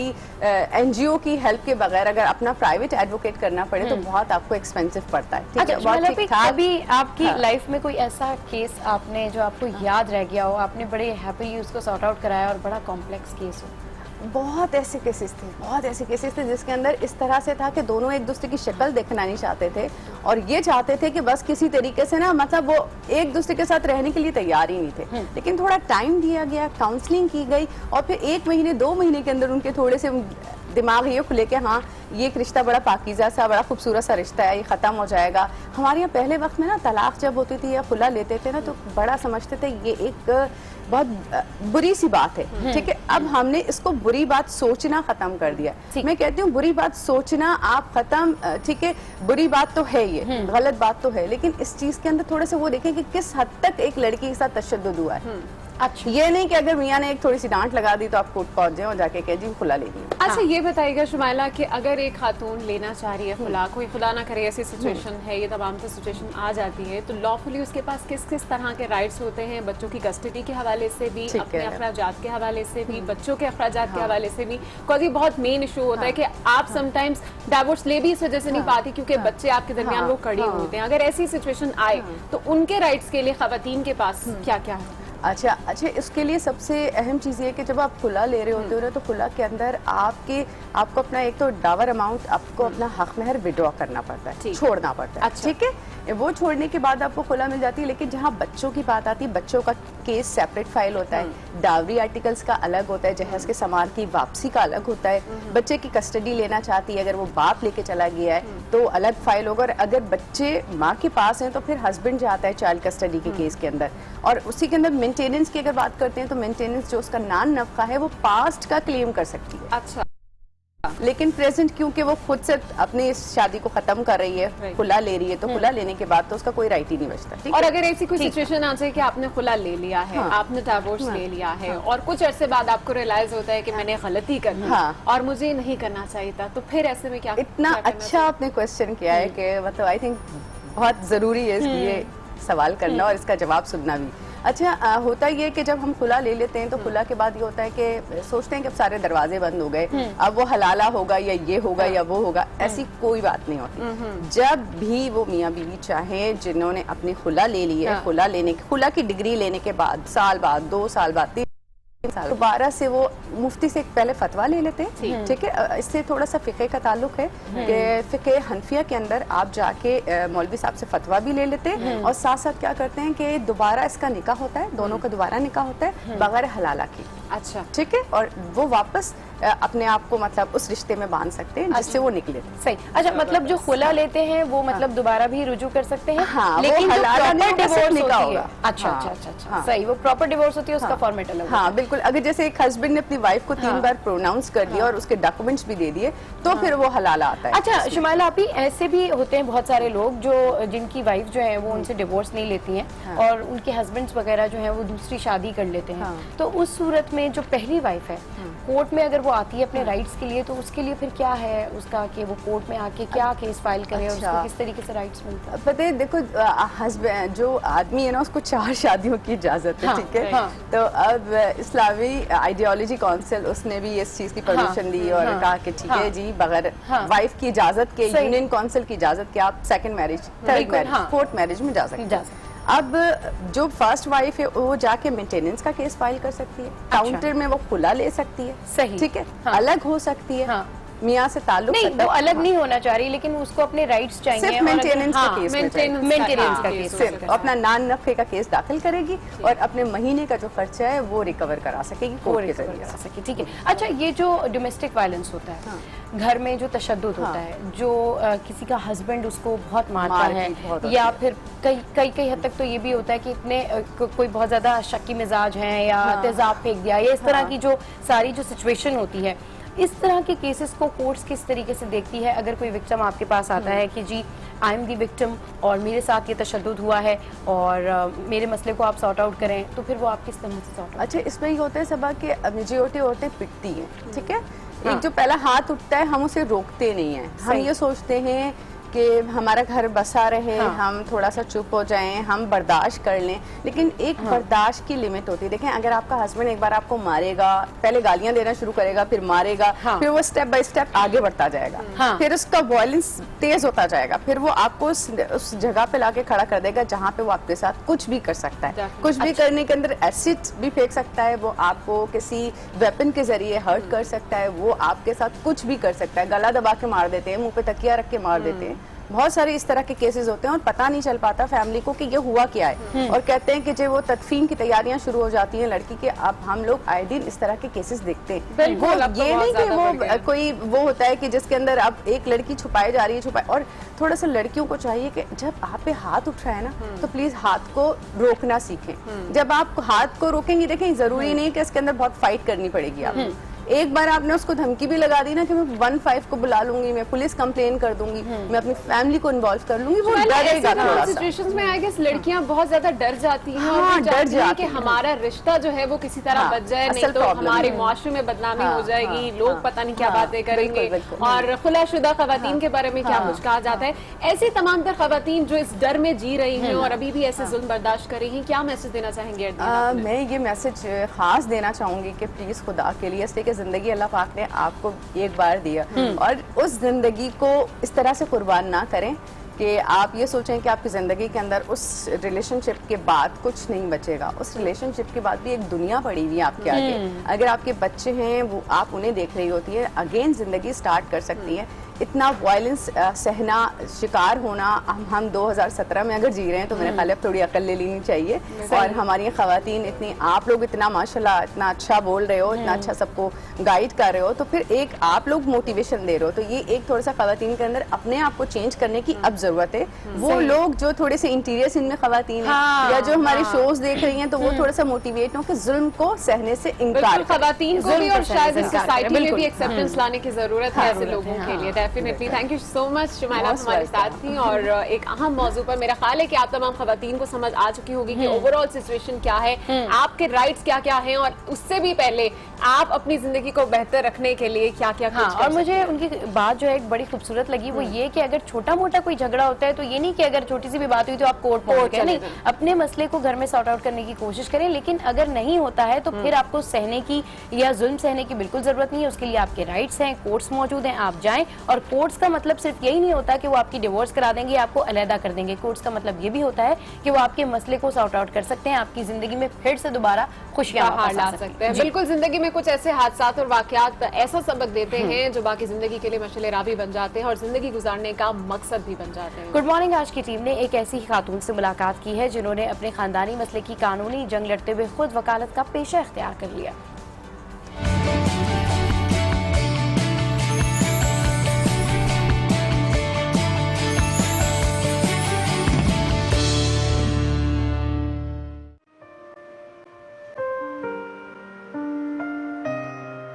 मेरा नाम सायमा खानम है और मुझे सिटी कोर्ट में आए हुए तकरीबन 4 साल हो गए। फर्स्ट टाइम जब मैं सिटी कोर्ट आई थी तो मैं अपने एक फैमिली मैटर को लेकर आई थी, जो कि मैंने अपने हस्बैंड के अगेंस्ट फाइल किया था, खुला का मैटर। उस वक्त मैं 6 मंथ की प्रेग्नेंट थी और फर्स्ट टाइम ही कोर्ट की सीढ़ियाँ चढ़ी थी। मुझे कोर्ट का प्रोसीजर कुछ नहीं पता था कि क्या होता है यहाँ पर, मगर जब मैं यहाँ आई तो फिर यहाँ आके पता चला यहाँ कितनी परेशानी। यहाँ के बाद जैसे जैसे मैं कोर्ट में अपेयर हुई, वकीलों का रवैया, स्टाफ का रवैया मुझे अच्छा नहीं लगा। यहाँ क्योंकि यहाँ जो इंसान कुछ नहीं जानता और वो फर्स्ट टाइम यहाँ है तो उसके लिए बहुत परेशानी है। मैंने इन परेशानियों में सरवाइव किया क्योंकि जब मेरा यहाँ खुला का मैटर फाइल हुआ पहले तो मुझे समझ ही नहीं आया कि होता क्या है। मेरे हस्बैंड शुरू से ही काम नहीं करते थे, मगर मेरे फैमिली वाले जो हैं वो ये कहते थे कि अब ठीक हो जाएंगे, अब ठीक हो जाएंगे, एक बच्चा हो गया अब ठीक हो जाएगा। जिस तरीके से हमारे फैमिली वाले जो प्रेशराइज करते हैं, जो परेशानियां मैंने उठाई, जो तकलीफें मैंने उठाई हैं यहाँ पर, क्योंकि मैं भी एक छोटे से घर से उठकर आई थी, मुझे नहीं पता था यहाँ का प्रोसीजर क्या है। यहाँ कोई इस तरीके से गाइडलाइन भी नहीं थी मेरे पास कि कोई मुझे समझाता या कोई बताता।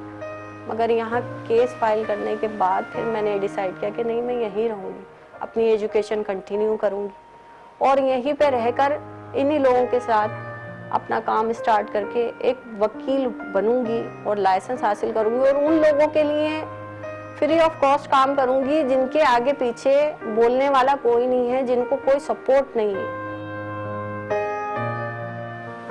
4 बच्चे जब मैंने अपने हस्बैंड के पास छोड़े थे तो उसके बाद फिर मैंने अपने हस्बैंड से रब्ता किया, एक्स हस्बैंड से। मैंने उनसे कहा कि अब मैं अपने बच्चों की कस्टडी के लिए कोर्ट में केस फाइल करूँगी। एक केस में जीत चुकी हूँ, दूसरा भी मैं जीत चुकी हूँ जो आपने मेरे खिलाफ किया था, ये तीसरा केस है और ये भी इंशाल्लाह मैं ही जीतूँगी।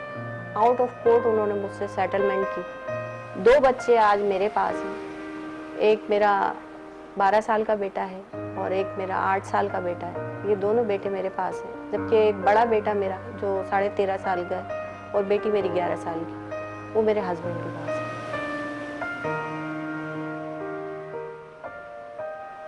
मैंने उनसे यही कहा है कि मैं अगर वो सेटलमेंट करते हैं आउट ऑफ कोर्ट तो ठीक है, नहीं तो मैं फिर केस फाइल करूंगी। मगर उनका कहना यही है कि ठीक है, अगर बच्चे आना चाहते हैं तो वो आ सकते हैं।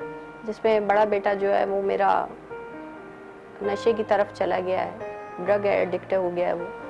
मेरी कोशिश यही है कि ना सिर्फ मैं बल्कि मेरे जो 2 बच्चे मेरे पास हैं मैं उन्हें भी इसी फील्ड में लेकर आऊँ। हम ऐसा काम करने के बेड़ा उठाएं मेरे बच्चों समेत कि आगे जिन परेशानियों से हम गुजरे आगे किसी और को ये परेशानियां ना उठानी। बिल्कुल, सबा की सलमा की हिम्मत को जो है वो हम वाकई में सलाम पेश करना चाहेंगे, जिन्होंने खुद अपने लिए केसेस भी लड़े और अब वो दूसरे लोगों के लिए मशले राह भी हैं कि वाकई में यहाँ पर ज़िंदगी ख़त्म नहीं होती बल्कि आपके लिए कुछ मज़ीद राहें भी खुल जाती हैं। और ऐसे ज़ख्मी ख़वातीन का बड़ा अहम रोल, इनफैक्ट मैं समझती हूँ कि दोनों माँ बाप का बड़ा अहम रोल होता है, क्योंकि सबसे ज़्यादा सफ़र कर रहे होते हैं आपके बच्चे। हाँ, और ऐसे में भी इन्होंने 2 बच्चे खुद रखे, 2 बच्चे बाप के पास हैं, कोर्ट के बाहर सेटलमेंट हुई, तो बड़ा डिफरेंट किस्म का ये केस था जो आज हमारे सामने। इस सारी सूरत हाल में अगर मैं अभी देख रही हूँ और मुझे रियलाइज हो रहा है, तो मुझे ये रियलाइज हो रहा है कि हमारे पेरेंट्स जो है हमारी लाइफ में बहुत अहम किरदार अदा करते हैं। Definitely, अगर no आपके doubt. फादर ने या आपकी मदर ने आपको बहुत कॉन्फिडेंट ग्रो अप किया है, आपको हर चीज़ के बारे में बताया है और हर चीज़ से आप अवेयर हैं, तो मेरे ख्याल में इस तरह की सिचुएशन आप बहुत इजीली डील कर लेते हैं कि कोई बुरा वक्त आता है तो अपनी एजुकेशन के थ्रू आप तमाम बुरे वक्त से निकल जाते हैं। गुड मॉर्निंग, आज मैं यह वक्त एक ब्रेक का, जिसके बाद मिलवाएंगे आपको। खानदानी मसाइल में कानूनी मदद करने वाले वकील से।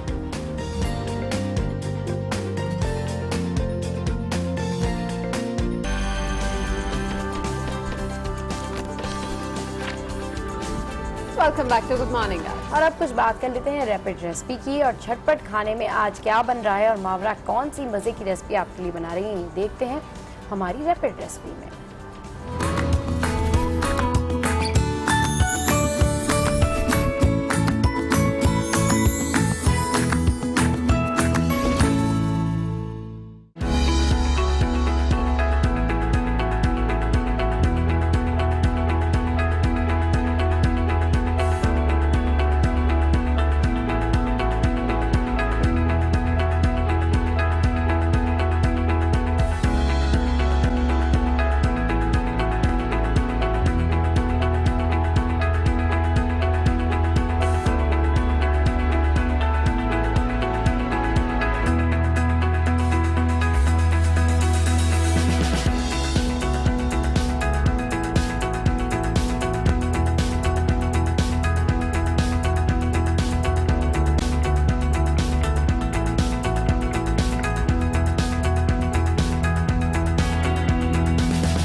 जनाब, रेसिपी ऑफ द डे तो आपने जानी, अब आगे बढ़ते हैं। और बड़ा मजे का टॉर्टिला पिज्जा था ये। और पिज्जा खाती हैं आप? मैं बहुत शौक से खाती हूँ। अच्छा, तो ये बताएं कौन सा उसमें आप फ्लेवर लेती हैं पिज्जे में? फहीता मुझे मेरा ख्याल है ज्यादा अच्छा मुझे भी लगता है। लेकिन मैं बहुत कम पिज्जा खाती हूँ, मैं चिकन बहुत ज्यादा खाती हूँ, मैं चिकन पर्सन। चले जनाब, आगे बढ़ते हैं और कुछ बात करते हैं मुल्क में सरकारी बदनामी के हवाले से, जिसके बायस जहां मसाइल के अंबार हैं, उनमें से एक मसला इंसाफ की फराहमी में भी था। पाकिस्तान की अदालतों में लातादाद केसेस ऐसे हैं जो अभी तक इल्तवा का शिकार हैं और फैमिली कोर्ट्स में भी ऐसे कई केस मौजूद हैं। एडवोकेट अशफाक सती साहब से मालूम करते हैं कि इन केसेस की तादाद क्या है।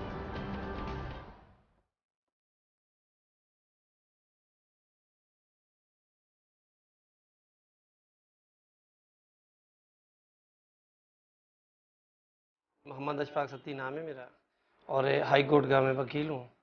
प्लस बेसिकली स्पेशलिटी मेरी है क्रिमिनल साइड की, लेकिन फैमिली के, सिविल के, अब ऑल काइंड्स के केसेस हम देख रहे हैं। फैमिली कोर्ट्स के अंदर जहाँ तक मामला है, फैमिलीज कोर्ट में खुला से लेकर खुला का मामला है। अगर एक औरत है, उसको अपने हस्बैंड के साथ कोई प्रॉब्लम से नहीं रहना चाहती और उसके पास कोई रास्ता नहीं, वो सिंपल कोर्ट में आए, अपना खुला का केस मुकदमा करे, सिर्फ वो ये आके कहे कि भाई मुझे इसके साथ मैं लाइफ अपनी बेहतर नहीं गुजार सकती और मुझे खुला चाहिए, कोर्ट उसके खुला ग्रांट कर लेगा। कोर्ट नहीं पूछेगा कि बीवी मेंटिंग एक होती है, प्री ट्रायल जिसे कहते हैं, उसके हस्बैंड के साथ, लेकिन अगर वो चाहे कि उसके साथ ज्वाइन करना तो उसकी मर्जी। अगर वो कहती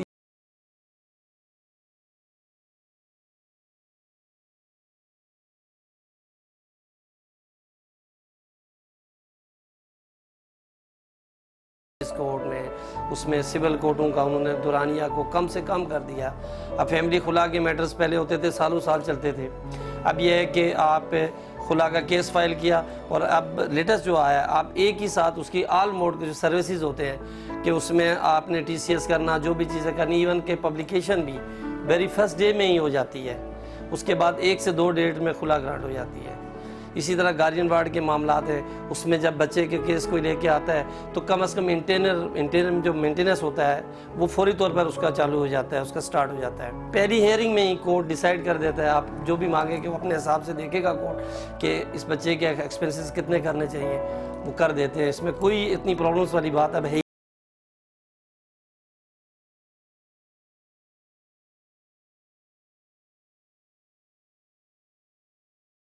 तो सिविल केसेस को जो 20-20 साल केस चलता था, उसके लिए 1 साल फिक्स कर दिया गया। सिविल केस 1 साल में डिसाइड करो। इसी तरह रेंट केस 6 मंथ में कर दो, अपील 2 मंथ में कर दो। तो ये पाकिस्तान के अवाम के लिए, सहूलत के लिए ये चीज़ें हुई हैं, ये अमेंडमेंट्स आ चुकी हैं। इस पाकिस्तान के अदालतों के अंदर जज 8 बजे अपने चैम्बर में आ जाते हैं और ठीक 8:30 पर जज अपनी सीट पर बैठा होता है।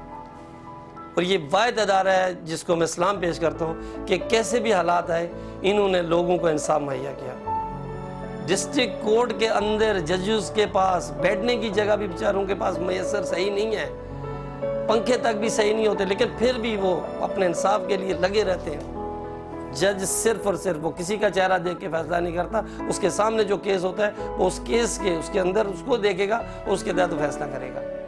और अगर इसके अंदर अगर अदलिया में करप्शन होती तो आज अदालतें ख़त्म हो चुकी होती। ऐसा कुछ नहीं है, अदालतें इंसाफ करती हैं।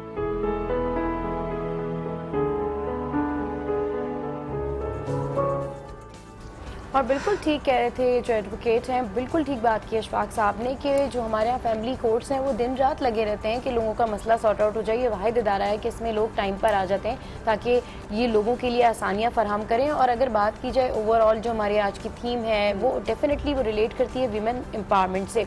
तो अगर हमारे पास हमें हमारे राइट्स पता होंगे, हमारे पास एजुकेशन होगी, हम कॉन्फिडेंटली अपने घर में ग्रो अप हुए होंगे और हमारा एजुकेशन सिस्टम इतना स्ट्रॉन्ग होगा तो डेफिनेटली हमें किसी से भी डायलॉग करने में कभी कोई प्रॉब्लम नहीं होगी, चाहे वो हस्बैंड हो या फिर जिंदगी में और भी कोई शख्स जो आपको इरिटेट कर रहा है या परेशान कर रहा है। लेकिन उसके साथ साथ अनम यहाँ पे ये भी बड़ी ज़रूरत है कि हम अपने अंदर भी बर्दाश्त लेकर आएँ, अपने अंदर भी सब्र लेकर आएँ। हर बात के ऊपर रिएक्ट करना या छोटे से मसले को बहुत बड़ा बना देना, तो फिर झगड़ा करने के लिए तो फिर आप छोटी सी बात पे भी कर सकते हैं और बर्दाश्त करने के लिए फिर आप बड़ी से बड़ी बात भी बर्दाश्त कर सकते हैं। तो जहाँ पर आपके राइट्स हैं वहाँ पर फिर आपको बर्दाश्त भी करना चाहिए। तो गुड मॉर्निंग, आज में यहाँ वक्त है एक ब्रेक का, जिसके बाद मिलवाएंगे आपको पाकिस्तान के चमकते सितारे से।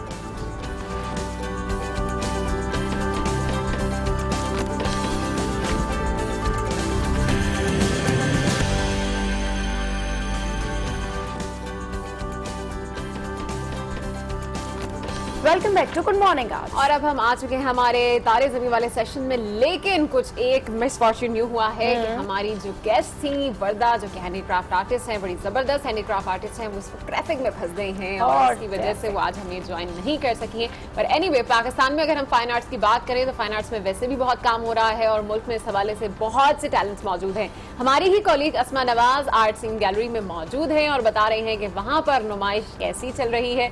आइए उन्हीं की जाने पड़ते हैं।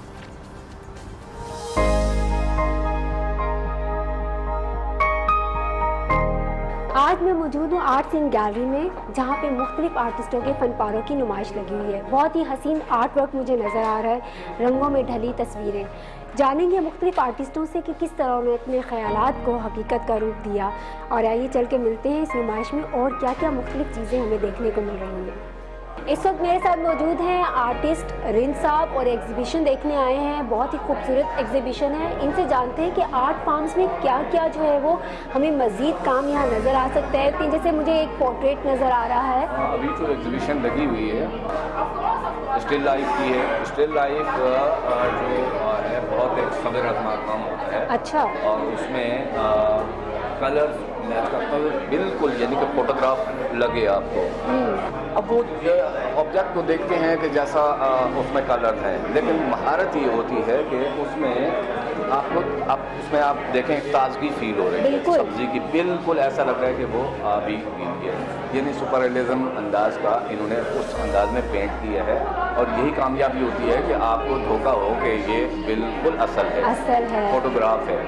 जिस वक्त मेरे साथ मौजूद है नाजिया शेराज, जो कि एक आर्ट लवर हैं और इस गैलरी में आई हैं एक खूबसूरत सी एग्जीबिशन देखने के लिए। तो आपको सबसे ज़्यादा फेवरेट कौन सी यहाँ पे पिक्चर लगी, या कोई ऐसा पोर्ट्रेट, कोई ऑयल पेंटिंग जो शेयर करना चाहेंगी, उसकी डेप्थ हमें बताएंगी, क्या मैसेज था उसमें? देखें, मुझे जो सबसे ज़्यादा जो इंटरेस्टिंग पेंटिंग लगी, जिसको मैंने वाकई एंजॉय किया, उसमें जो पुराने ज़माने में हमारे यहाँ चीनी के और मिट्टी के बर्तन होते थे, तो आर्टिस्ट ने उसको इतने प्यारे तरीके से किया है कि वो वाइट जो तोता है वो वाकई लग रहा है कि वो मिट्टी का तोता बना हुआ है। जो पुराने चीनी के बर्तन जिसे कह लें आप, तो और वैसे भी इन्होंने स्ट्रीट मास्टर का काम किया हुआ है। तो इतना, और उसकी नेक्स्ट जो पेंटिंग है वो तांबे का एक उन्होंने एक पूरा वो दिखाया है, प्याला दिखाया है, जो कि रियल लाइफ लग रहा है। मतलब वो रियल होगा कहीं पे, किसी भी किचन में और कहीं पे। तो वो इतना ड्रास्टिक दोनों का काम है कि एक तरफ अगर वो नकली तोता दिखाया तो वो बाकी इसमें फीलिंग्स आ रही है कि हाँ ये मिट्टी का तोता है। मेरे साथ मौजूद है अजरा वहाब, ये खुद भी एक आर्टिस्ट हैं और जानते हैं कि आज इन्होंने यहाँ पे कौन सा डिफरेंट आर्ट ऑफ फॉर्म देखा। मेरा जो है सब्जेक्ट वो वुमेन है। पोर्ट्रेट बहुत ही ज़्यादा खूबसूरत है, जिसमें जिस मॉडल को उन्होंने लिया है उसकी फीलिंग्स उसके फेस पे नज़र आ रही है हमें। तो एज आ मतलब आर्टिस्ट आप क्या गाइडलाइन देने चाहेंगी और जो इस फील्ड में आर्टिस्ट आना चाह रहे हैं अपकमिंग न्यू टैलेंट के लिए, कि वो ज़्यादा किस चीज़ पे फोकस करके खुद को इस फील्ड में मनवा सकते हैं?